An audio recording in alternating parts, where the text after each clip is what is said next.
This time on Whatever We Want, we talk about The Mandalorian. Season 2, Episode 4, Chapter 12, The Siege. That's a lot of numbers. Spoilers! Spoiler warning! We're not in a car. We're talking about some crazy editing techniques that enhanced the experience, we think. Some Legends reference for some of the upcoming droid designs. And theorizing about Ahsoka and when she's going to come in. Get ready for that and more. Enjoy.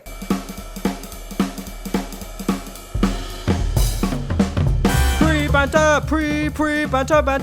Mando. What's up, Daniel? Mando. All right, I have a little bit up top to talk about during pre-banter. So Yeah. I'm in a new setup. Don't know how the audio quality is going to be. Hopefully it'll be fine. I mean, you sound okay to me. So, Well, thank you. I always sound great to you and to everyone. I'm just kidding.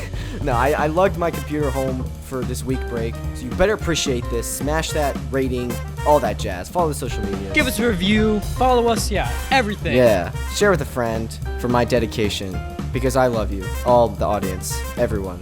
All right, now that we got intimate, are you ready to jump in? All right, now that we got really special, let's just jump into Star Wars. All right, ready for the intro? Yeah, hit me with it. You may want us to talk about this or that, but we don't care. We're gonna talk about whatever we want. Blah. Welcome back to Whatever We Want, the show where we, Jake and Daniel, two devilishly handsome gentlemen, talk about movies, giving insights behind the scenes, filmmaking techniques, all that stuff, all the jazz on your geek favorite shows like Marvel, Star Wars. What are we talking about this week, Daniel? Today we're talking about Mando once again, The Mandalorian. Season 2, Episode 4, Chapter 12, The Siege. Spoilers for all of Mandalorian and beyond. I don't know what's beyond. Indiana Jones. There are time codes in the description, like I said earlier. Yeah, feel free to jump around, all that stuff. Are you ready to jump into it? Yes. So, All right. this one was different. It was really different, you know? Let's start with that recap. We were wrong with our predictions. Yeah. Yeah, we definitely were. So the recap, like, it started out from, like, the very beginning of Mandalorian. Like, the freaking blue guy, like, Baldy McGill-y. I don't know. But yeah, like, it talked about him. So I was like, all right, something's gonna happen that, like, it's gonna go back to, like, the beginning stuff. Yeah, it talked about him. It talked about the, like, when he first, like, rescued the child and all that. And, like, don't do it. You're Yeah. just a child, yada, yada. We actually started to see some of the insight in this episode. I mean, that's, like, at the end. But, like, more of the reasoning and purpose behind Baby Yoda. Like, why they took him, yeah. Why the Empire had him. Yeah. That said, let's get into it. So after a little recap, we started off in the space with Mando. And Yeah. he's Baby Yoda trying to fix the ship was hilarious. It reminded me of Groot. put the red wire where the blue wire was. Yeah, exactly. That's what I was It reminded me of thinking. Baby It was like, Groot which with button? Rocket. Yeah, exactly. No, that one will blow us all instantly. I thought it was really cool when he coughed and like the smoke interacted with him, because obviously like a puppet can't actually cough and like make smoke interact. So there had to be like someone else in that like crawl space or like behind him like blowing a puff of air, timing it with when Baby Yoda like coughed. So I thought that was kind of Yeah, no, that was really cool. cool, and it like made it Baby Yoda again feel like the environment, even though like Yeah, he's more real with that. he's a puppet. Yeah. Yeah. And then we get to, what's the planet they go to again? Crap, I can't really think. It's Naboo? No.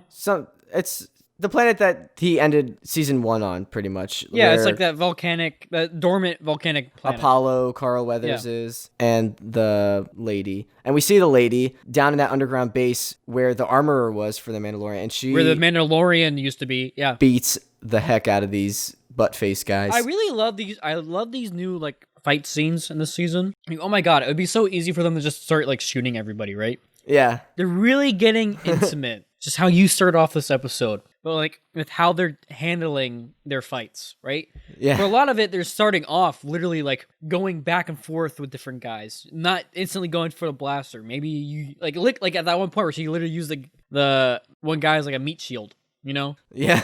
and like threw him back on the other guy. Like that was intense. Yeah, that was really cool, and I love. And she saves the squirrel little puppet thing. Yeah. I'm glad they're going again back to puppets. I think Logan said like that looks really fake, but I was like it would look more fake as like CG. So Yeah, that's true. and Star Wars is about like that kind of style of like at least the Ridge Tridge is. You know, I agree. I really like they're actually going back with these puppets. I mean, yeah, it kind of looks. You could tell it's like fake fur, but at the same time, it's an alien fox thing. How? Yeah, like, exactly. You know, It's not gonna look like an exact squirrel or fox or like from exactly. Earth. Just live a little, okay? Just live a little. Yeah. So then Mando arrives and meets up with Carl Weathers and the lady who has arms that could like destroy me. And do you know, actually, Carl Weathers, the other guy, he directed this episode. Oh, really? Yeah. I thought you did a good job. I always imagine it being weird when like you're the director and you're also like one of the actors, right? Because then it's like you're on set. I know. Once I learned that, and when I went back, I was like, every time that I saw him in a shot, I was like, giving yourself more screen time. But like, obviously, that's like not what exactly. But that's you're that's doing. not what it is. But, like, but just hard to get that out of your head then. because I know I would do that. Yeah. He's gonna help them give repairs. Some alien lady gives like a little sly look over the shoulder. I was like, oh, something's up with her. And they take Baby Yoda to like the place for that big finale of season 1, and it's been transformed into a school. I really like here how they show like the progression of this town. You have to like really think about that, because like when the Mandalorian's going off on his adventures, when you come back, like civilization has been progressing, and I think they've shown that really well. Like things don't just stand still, even though we might think so because we haven't seen it for a while. Well, yeah, that's the thing I really like, because everything also has different paces. So like this town definitely like went through like a revival. Yeah. But as compared to like say Tatooine, where like Mos Eisley, it's still like the same. But it's Mos Eisley, it's just how it is. It's a quote unquote larger city spaceport. So I agree. I do like how we're able to see like the different pacing and how things are changing. Yeah. Not just with Mando, but also with the universe. Exactly. What did you think of Baby Yoda in the school with the kid? With the cookies, I'm like, I knew he was gonna force grab those cookies. When he did, I was like, yeah, that's right. You get him. I love that. That kid was being a little punk. He was like, no, all you had to do was give him one. And then it was like, oh, you took them all. That's what you get. But do you think Baby Yoda would have stopped at 1? He would have kept asking. I mean, this kid could have given him 1, but then Baby Yoda would have kept asking. I don't know. I mean, Also, you got to think, he's probably thinking, like, if I give up one of these, like, blue cookies, the whole rest of the class is going to want these, like, teal cookie things. Well, yeah, but at the same time, he's, like, the only baby that's in the room. I mean, he's 50 years old. He's older than all of them, probably. Well, yeah, that's the thing. But still, Maybe this kid knows. That is weird to think about, It's always weird to think about. It was just like, oh, yeah, he's 50. Yeah. Man, I hope I look that good when I'm 50. Just like wake up when I'm 50 and I look like Baby Yoda. Just de-aging cream. Just all greened up and then like it looked like a baby. I'd probably freak out. Yeah, I know I would. But yeah, so Mando is asked to go do like do like a job, and he meets up with the blue guy from the beginning, right? The blue boy. Yeah. Bald blue boy in this. He's like doing numbers now for. Yeah, he's serving like 300 years for running away. It was 300 years, and then later on they talk about, you want like 100 years off your sentence? Yeah, he drops it really quick. Like, you gotta use that negotiating power. Like, you're gonna get rid of it in like a day if you get up at that rate. But then again, like raiding an Imperial base is kind of heavy, like. That is true. So. There's no guardrail in this thing. I love that. I feel like it was a jab at like Star Wars, because they never have guardrails on anything. I know, that's what's so perfect about it. Anyway, we'll get to that in a second. But yeah, so they're basically raiding this Imperial base. It's like the last thing they need to get to like save this kind of like little section of the planet, I guess. Yeah, so pretty much what they're saying is they think Moff Gideon is dead, by the way. We should also clarify that. Right. Mando, also, did we say spoilers at the beginning of this? Yeah, we did. Okay, I always just like to clarify. So they think Moff Gideon is dead. So they're like, okay, this is the last base on this planet that's Imperial owned. And they think it's only going to be like a skeleton crew. There's only going to be a couple people there. It's like, okay, it's going to be easy. We just got to go in there, blow up the reactor, or turn off the cooling for the reactor. That way it'll then blow, right? Yeah. And then they're done. But things get hairy. Like very, very hairy. Yeah, so they like use the speeder and go up to it, and then like Mando gets in with his jetpack. The guy, like the blue guy, like does not want to be there, which I don't blame him. But I love him in like all these hallway scenes. Like he just so is out of place and like I know, like does he's like, not like wanna looking be there. around. He's just like yeah.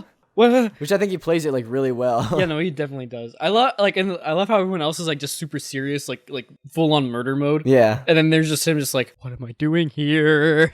Yeah. Yeah, so they get in, and the blue guy actually makes a comment about like that little like the freighter car thing. Is like, oh, this would go for a lot in the black market. And I was like, all right, they're coming back to that. They would not mention that and not come back to it.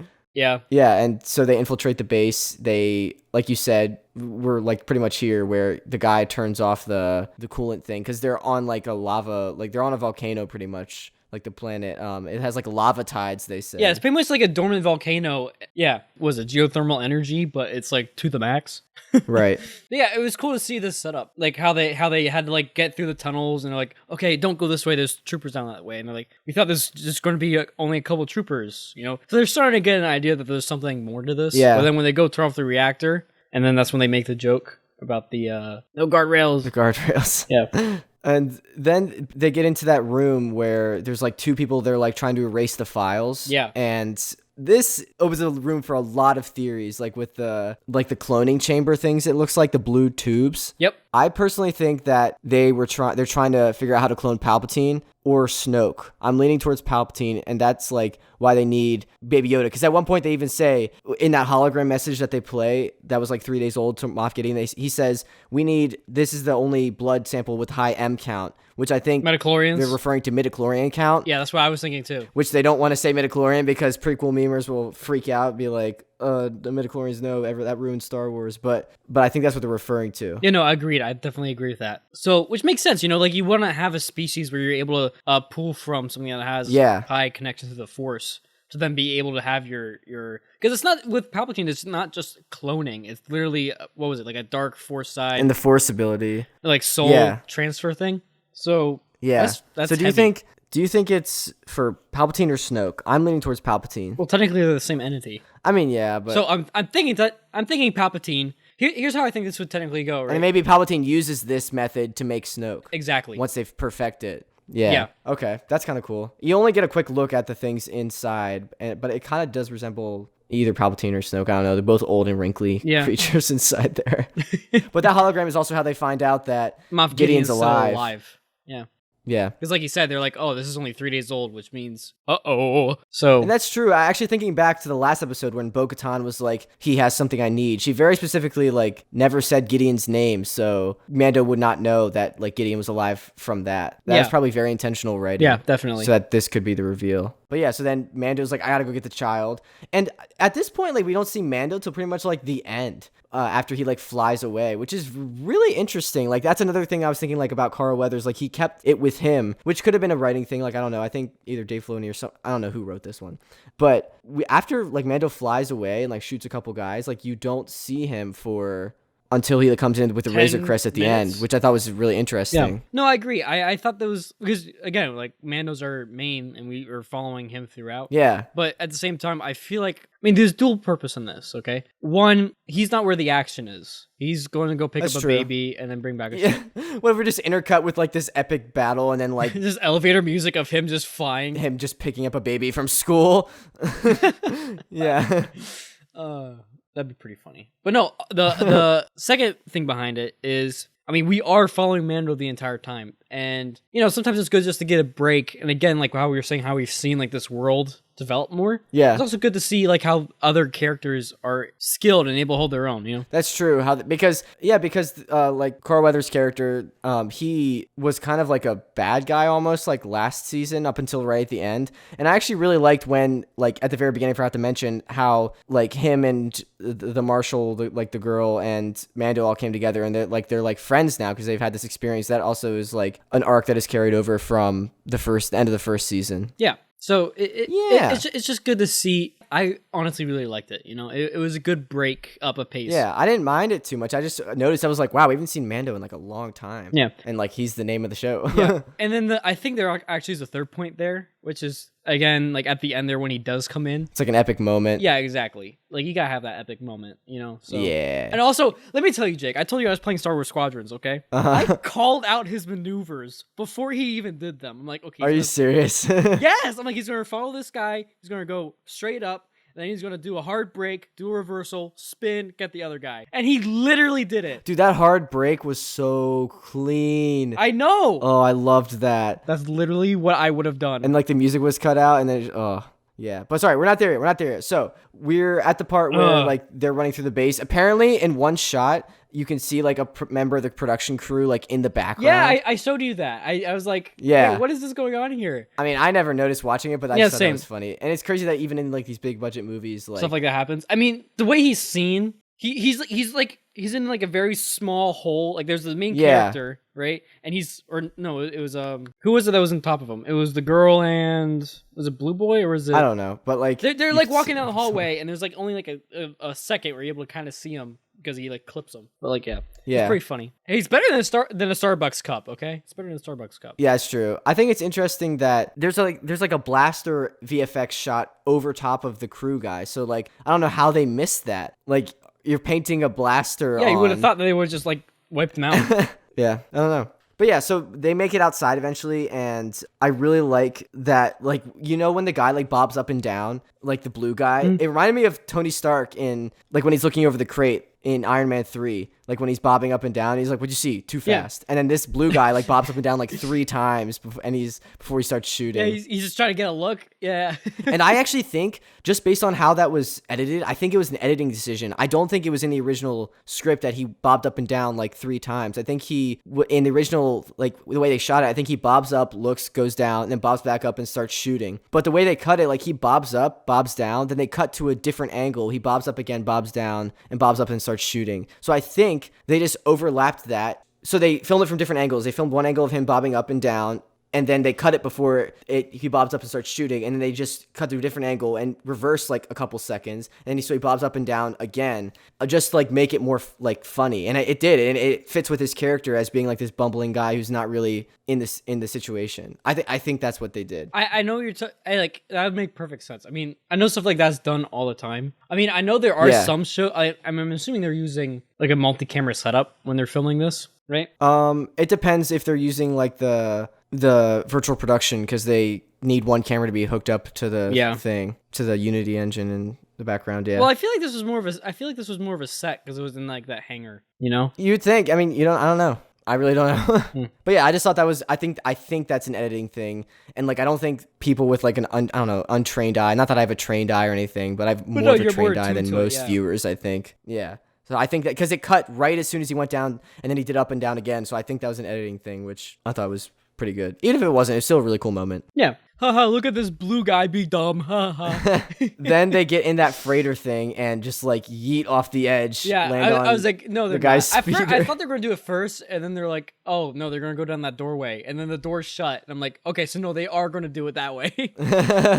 Yeah, and then the guys on speeders, the scout troopers, which I freaking love those helmet designs. The scout troopers come. I always love them. They're the coolest. And go down the cliff. And then then 2 of them die instantly. And the 2 of them crash into each other. Yeah. Matt loved that. We watched it. I think I watched this 3 times total. Once alone to do notes, and then once with Matt, and then once with my other roommate Logan. And each time Matt like laughed out loud the 2 times he watched it with me. Oh man, yeah, no, it was great. Yeah. But yeah, now we're in like a chase scene, and it's really cool, like seeing like this targeting system within the. Yeah. I think he called it like the Marauder. I'm just gonna call it the Marauder, which is the ship that they're in. Okay. And how it like kind of is like the ones in X-wing, where it's like that kind of like simplistic geometry, and they're like, oh yeah, let me just. Yeah. Boop, boop, boop, boop. He shoots a guy, and then they get all the guys down. Yeah. I love how he just obliterates the guy with the huge gun. I know, like he wow. shoots out the one guy, and then they smash the other one against some rocks, and then the third guy gets up top, and he's just like, wait a second, who are you? And then there's the 180, and literally he's gone. That's like crazy to think about. What would that feel like? I don't know. I mean, not much for very long. But yeah. And then the TIE fighters come in, and this reminded me how much I just love the sound effects, like the sound design. The TIE fighter sounds like, it's like the same from like the original trilogy, but like just revamped, and it's just so good. Like the whirring of like the engines as they fly by. Yeah, there's one really cool shot of like the TIE fighter guy like in his cockpit, and it has like, oh yeah, I know what you're talking about. Yeah, the light coming in, and there's like dust particles like as he's like, it was a good crazy shot. It was a really good shot. I love that shot. Yeah, it was so quick, but I was like, wow. Wow. So yeah, they're getting like more and more down like this cavern abyss thing, and the TIEs are coming in hotter and hotter. They're almost hitting their shots while it's hard for them to hit their shots. And then did they kill one TIE fighter? I forget. Yeah, they did. And then the gun landed on the gun. Yeah. And then Mando comes in and saves the day on the Razor Crest. So and Baby Yoda's there, freaking loving the ride, which is really funny. Hands up. I laughed every time I saw Baby Yoda just in the seat beside him, just like having a good time. He's just chilling. Oh, you're doing a murder? Okay. And then they did that cool like brake maneuver you were talking about. Yeah. That was sick. And then Baby Yoda pukes, which is funny. Yeah. The blue liquid. He was like, I love his reaction. He was just like, oh man. And then Mando and him fly away. Yep. And then they pretty much regroup at the town, talk about what just happened. Yeah. The Republic comes in. We don't see Dave Filoni this time. But no, it was the other guy. Yeah, his partner. Other guy. Well, before that, like they talk about, Mando was like, okay, I gotta go or something, right? Yeah, he just said he's like, I could stay, but yeah. He's gotta go see Ahsoka, you know? Yeah. Yeah. We find out that the marshal, like the lady, she was from Alderaan. I don't know if we knew that before or not. Yeah, I don't think so. And I knew what she was going to say when they're talking about it. He was like, did you lose anyone? I'm like, she's going to say she lost everybody. And then right then she was like, yeah, everybody. I'm like, Yeah. the whole planet just blew up. What do you think happened, you know? No, I got some frog auntie out on some other... some Mama fishing. Frog. Yeah, Mama Frog out on some other planet. Biggest plot twist, those two are related. But then we get, after that guy leaves, Republic guy, we get like, it reminded me very much of episode 4 of like that big ship flying overhead of that shot. And we see like Gideon, the lady says that like they have a tracker on Mando's ship and that the cargo's still on board. And she tells Gideon, who's in a room full of these interesting droids. Do you know about those droids? No. I forget if they're called, they're like some version of the Death Trooper, and people are theorizing like they're based on the ones from the Clone Wars? Some of the legends, like in the no, I think in the books or comics or something. There's like some concept art you can find online, and it looks very similar to the things at the end there. I thought they were the next generation of like assassin droids from the Separatists. Maybe potentially, I don't know. But yeah, they're freaking creepy, dude. Creepy, spooky, scary skeletons. So that is the end of us retelling that. What do you think for theories for next time? Well, first off, we should say that our theories were completely off because last time we were like, okay, he's gonna get a new ship eventually. You said that. I didn't know about that. We're like, oh, he's gonna go and get. Well, we said. I think he's gonna meet Ahsoka next time. Yeah. Because also it's been confirmed. This is kind of a little bit spoilery, but the next episode is directed and I believe written by Dave Filoni, and it's titled The Jedi. So I'm pretty sure we're gonna see Ahsoka. Now that you said that, though, I think we're not going to get it. Really? I don't think we're going to get... If we do get her, I think it won't be until, like, the very end. But we'll still get her. Yeah, that's true. I think we're going to see her. I think... I don't know. Maybe. I don't know. But I'm still excited either way. Like I said, I think the cloning thing was Palpatine. I think they might get their hands on... They're either going to get their hands on Baby Yoda again and be able to perfect this cloning thing, or they're going to find some other way to do it, because Palpatine comes back, as we know. So I don't know. I feel like you're right. They're definitely going to get their hands on Baby Yoda at one point. Yeah. You just know there's going to be a fight between Ahsoka... Gideon and Mando? Well, that. Oh, Ahsoka. With a darksaber and her, like, white blades. Ooh. That's going to be foxy. I don't know. That's going to be... No, maybe. It has to happen. That's going to be that puppet fox. Well, the puppet fox is also there. He's just like the ref. He has like... Hello there. He's like one of those like ring girls, and he's just like holding up like a sign with the round number. No, I'm imagining him being like a little miniature like General Grievous. So it's just like, what's Mando's actual name? It's like something D and then Djarin or something like that. Yeah, something like that. D Djarin. DJ Djarin. He just yeah, whips out 4 lightsabers. Exactly like that. Yeah, exactly. If the sound is not exact, if the sound effects of the lightsabers clashing is not exactly what Daniel just did, I will be very disappointed. But yeah, what other theories? Any theories you have? I don't know. It's so hard to say. I feel like he might get towards Ahsoka, and then like I don't know how soon after they're gonna like track him and like get to him. That's the thing. I think. I don't know what they would wait for. That's how I think it's gonna happen. With like Moff Gideon fighting Ahsoka, I think Mando's gonna take them to her. Right? Oh, she might get mad because like he led them to her. Exactly. Like she survived all of the Empire's reign, and now the Empire's fallen, and then the Empire gets led to her. Yeah, exactly. So I feel like there's gonna be some. Then she might be like reluctant to help him, or maybe not. I don't know. Maybe not if she sees Baby Yoda. Yeah, like she knows. So she noticed. We'll have to see. I feel like there's gonna be a fight, like we said, and then Ahsoka obviously won't lose, but like it gets to a point to where Moff's able to like either be the distraction or somehow they get Baby Yoda maybe. Yeah. So that's what I think. All right. Any other theories, things about Mandalorian you want to talk about before we wrap up? You should play more Star Wars Squadron. All right. Let's get to the patron shout-outs. I can teach you these maneuvers, man. Come on. Cue the epic Star Wars music. Boosh. We got patron Lori, Frank, Tony, Rick, Evan. Thank you for pledging a tier that gets you the shout-out. If you want to support some Patreon, links in the description. Get episodes early. Lots of cool perks. You get to vote on what we do in breaks and stuff like that, what we get to cover. All that fun stuff. We really appreciate it. Thank you. Yes. Yeah, leave a review. Why did you say Evan so hard? I don't know. Because I saw him today. Maybe. Evan! I don't know. I mean, I also saw, like, my grandparents and my saw, like, everybody dad today, so like...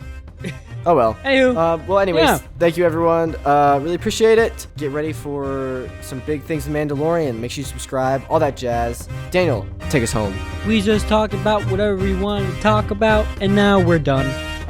Thank you so much for listening, everyone. I have a surprise. I forgot my notebook at school, so I did all of that off the top of my head. I hope it was all right. I feel like we did good. I usually like have a ton of notes, so yeah. If you enjoyed, leave a rating for that, please. I would really appreciate that because I was very stressed about that. But you know what? We're here. All right. Thank you. Goodbye. Bye.